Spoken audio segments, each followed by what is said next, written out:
Mobile चलाना बंद कर दो दादा।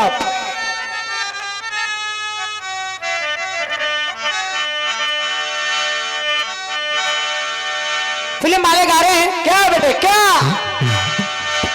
अरे शोखियों में घोला जाए फूलों का शबाब।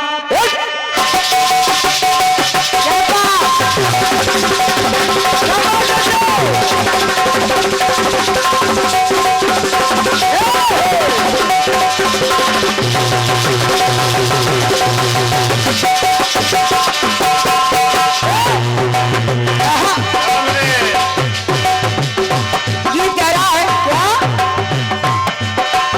शोखियों में घोला जाए फूलों का शबाब, उसमें फिर मिलाई जाए थोड़ी सी शराब। होगा यूं नशा जो तैयार, होगा यूं नशा जो तैयार, वो प्यार है शोखियों में घोला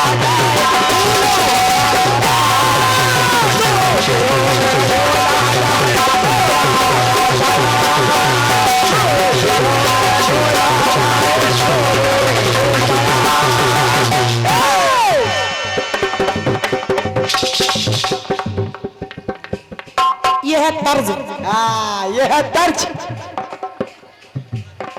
भैया श्री शेर सिंह जी तोमर चौका मरावरा आपके माध्यम से 101 मुद्राओं का आशीर्वाद आया है, बहुत बहुत धन्यवाद है। लेकिन गीत को सुने आप, सुनिए।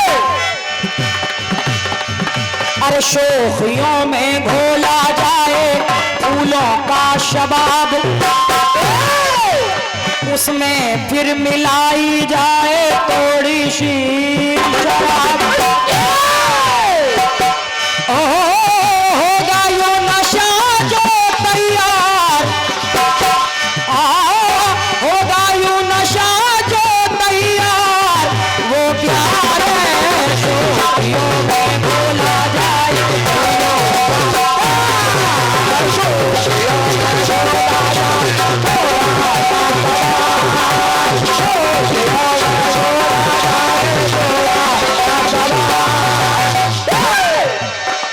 बस बस बेटे बस। भाई साहब, अगर आपने भगवान भोलेनाथ की बात की है, हाँ बिल्कुल। तो मैं भोलेनाथ के जो आराध्य हैं, भगवान भोलेनाथ जिनको पूजते हैं, मैं उनकी बात कर रही हूं। वाह, तभी तो जवाबी है। और कैसे? एक चौपाई आती है, एक चौपाई आती है और चौपाई में लिखा है क्या? चौपाई में लिखा कि वर्णो नाम राम रघुवर को, और हेतु कृषान भान हिमकर को। तो इस चौपाई को ध्यान में रखते हुए आप मेरे गीत को सुनिएगा। सुनिए।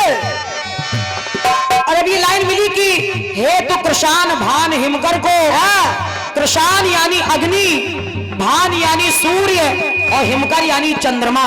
क्या बात है? तो मेरा गीत कह रहा है क्या? अरे अग्नि की कला में मिले रवि की कला, काश काश अग्नि की कला में रवि की कलाएं मिल जाएं। वाह, तो क्या होगा?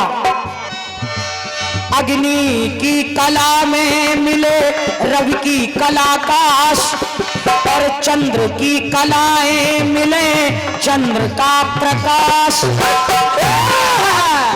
और जब सब कुछ मिल जाएगा तो उससे जो निकलेगा परिणाम, उससे जो निकलेगा परिणाम, वो राम है। की कला में मिले रवि की कला,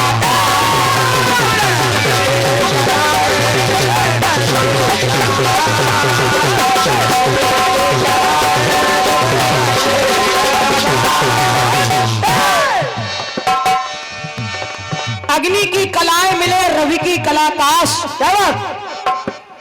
और चंद्र की कलाएं मिले चंद्र का प्रकाश। फिर ये सब मिलने के बाद उससे जो निकलेगा परिणाम, वो राम है। समझो राम रघुवर को, हे तो कृषाण भान हिमकर को। अब देखिए और कहां से और कैसे कैसे राम निकल रहा है, जरा मेरी बात को ध्यान से सुनिएगा भैया जी। और ये वो वाला राम नहीं है, वो वाला नहीं है, ये वो वाला राम नहीं है जो पत्थरों पे लिख दिया एक पे रा दूसरे पे मां तो जुड़ के हो गया राम। कुटिया में लिखा है राम नाम, ये वो वाला राम नहीं है ना। देखिए राम निकल कैसे रहा, जरा ये देखें आप। एक बार मनुष्य, देवता और राक्षस तीनों लोग बाबा भोलेनाथ के पास पहुंच गए और बाबा भोलेनाथ से कहने लगे, अरे देव तनुज और नर में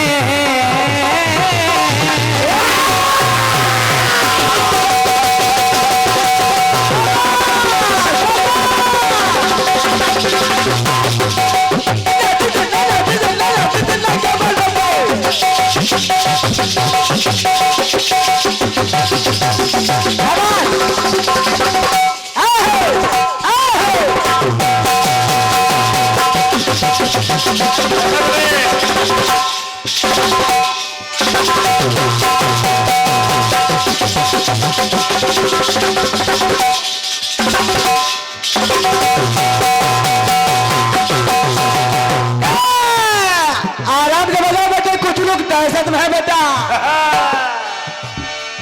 भगवान भोलेनाथ ने जो अपने पास मानस, क्योंकि कहा गया कि रच महेश निज मानस राखा, जो रामायण भगवान भोलेनाथ के पास थी, तो एक बार भगवान भोलेनाथ ने इस रामायण का तीनों लोगों में विभाजन कर दिया, बांट दिया तीनों लोगों में। तो जब बांट दिया तो हुआ क्या, क्या हुआ बेटे? अरे देव तनुज और नर में रामायण का बंटवारा, सब लोगों में, तीनों लोगों में रामायण बट गई, लेकिन एक छंद बच गया जिसका नाम है अनुष्टुप छंद। समझ लेना। और उस छंद में 32 अक्षर थे, तो 10-10 फिर तीनों को दे दिए, अब बचे 2। और वो 2 क्या है? क्या है? तो देव तनुज और नर में रामायण का बंटवारा, अरे बच गया छंद अनुष्टुप, तो शिव ने मन में विचारा।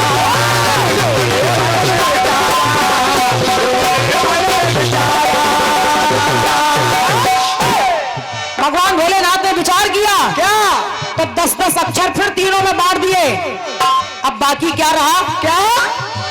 अरे जाना है, माना है, तत्व को पहचाना है,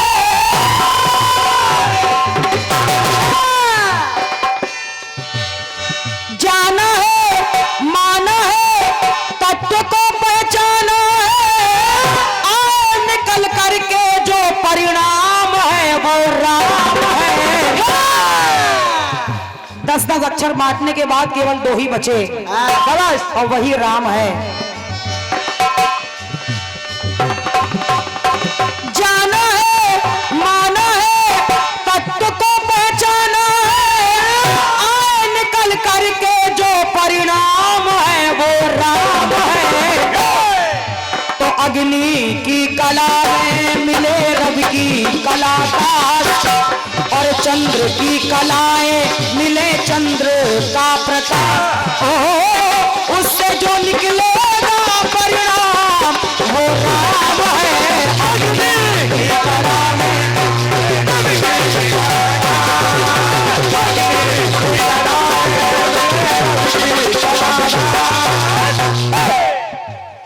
उससे जो निकलेगा परिणाम वो राम है।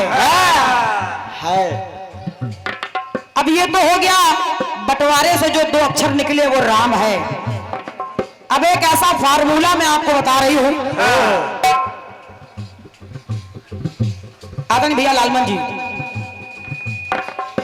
एक ऐसा फार्मूला आपको बता रही हूं, और वो फार्मूला आप पर और मुझ पर ही काम नहीं करेगा ना, बल्कि यहां जितने श्रोता बैठे वो सब पर काम करेगा। सब लोग यहां पर अपना अपना मोबाइल लिए बैठे हैं, और अगर आप लोगों को इसका परीक्षण करना है तो अपने अपने मोबाइल में कैलकुलेटर निकाल लीजिए। निकालिए सभी लोग। जो मैं बता रही हूं आप उसको फॉलो करिए, यानी उसको दोहराते जाइए और करिए क्या? अरे पहले नाम के अक्षर को चौगुन कर लीजिए।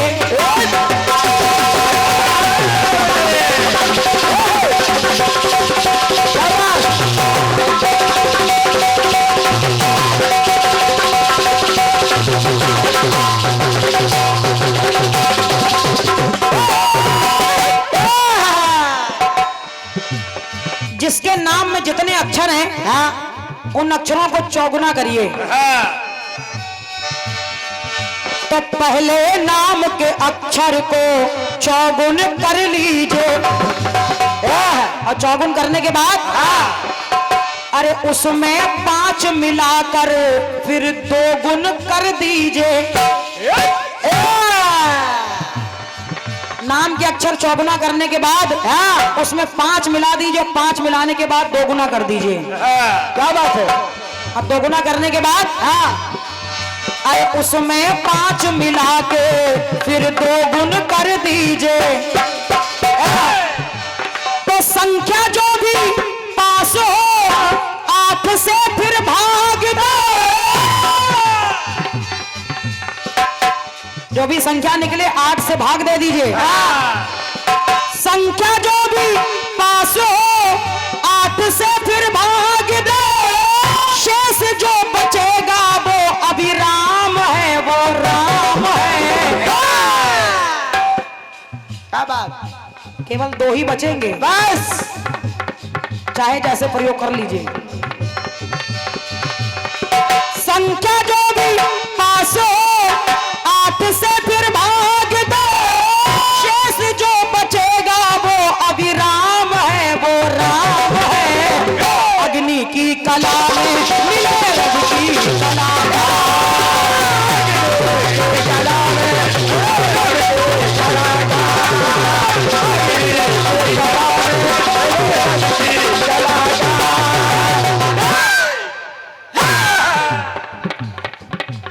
बिल्कुल बिल्कुल, सभी के पुरस्कार मेरे पास सुरक्षित हैं।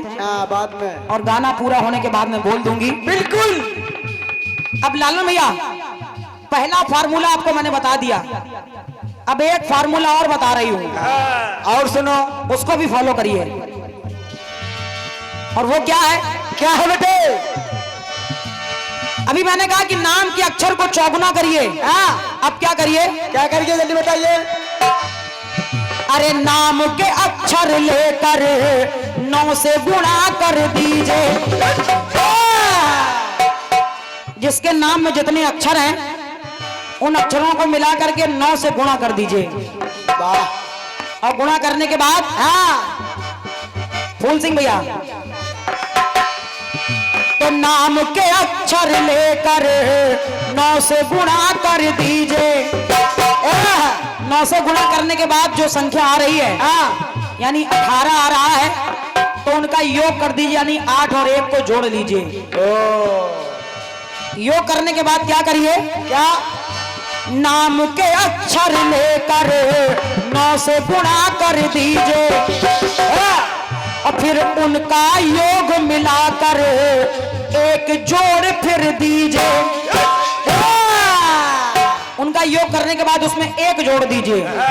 वाह! अब 1 जोड़ने के बाद अरे संख्या जो भी पास हो 5 से फिर भाग दो।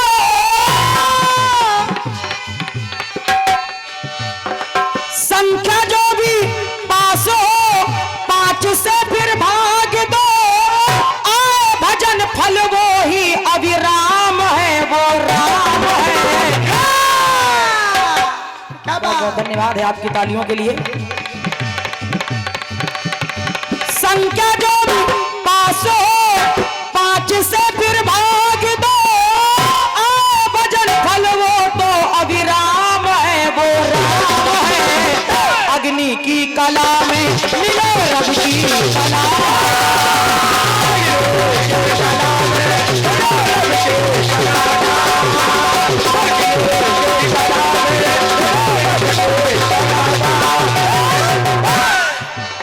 अग्नि की कला में मिले रब की कला का, और चंद्र की कलाएं मिले चंद्र का प्रकाश। ओ उससे जो निकलेगा परिणाम वो राम है। अग्नि की कला में मिले रब की कला का।